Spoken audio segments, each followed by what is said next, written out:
Hello, YouTube. Welcome back to the channel, and thank you so much for clicking on the video. After the week we've all had, I think we could use a laugh, and keeping with the Western theme that I've somehow stumbled on, 1974's Blazing Saddles. He rode a blazing saddle. The story begins with the railroad making its way west, and the planned route encounters quicksand. The foreman determines the best path forward is through the nearby town of Rockridge.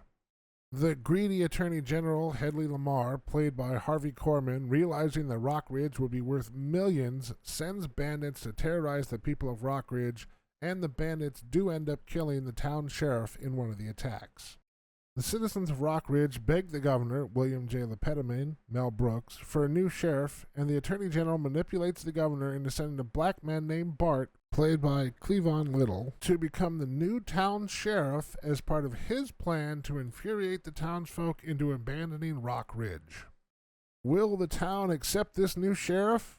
No. The answer is no. Right off the bat, no. But Bart finds an ally in Jim the Waco Kid, played by Gene Wilder, and the two fight to win over the townspeople and try to save the town from destruction. Mel Brooks knew exactly what he was doing when he co-wrote this film with Andrew Berman, Alan Unger, Norman Steinberg, and this up-and-coming comedian named Richard Pryor. He knew what he was doing with the scenes he was writing, the language the characters were using, the depictions of the characters, because Brooks, in his mind, the best way to address a problem is make it front and center, dress it like a clown, and then we can all laugh at it.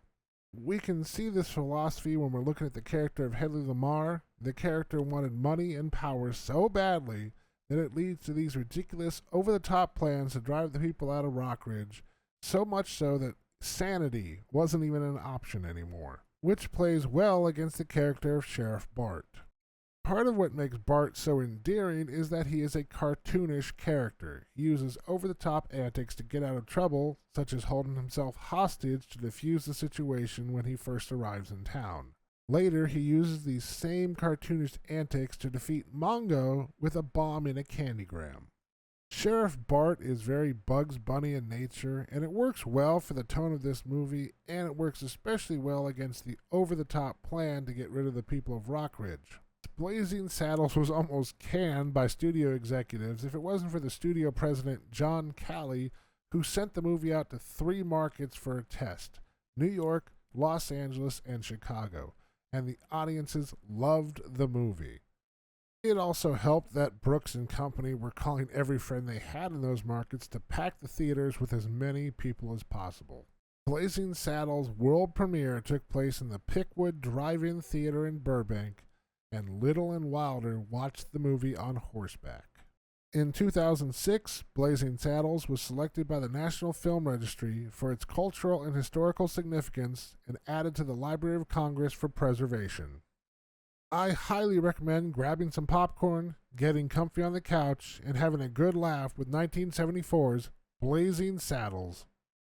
Thank you so much for watching. Please leave a comment, like, and subscribe, and I will see you in the next Retro Recommends.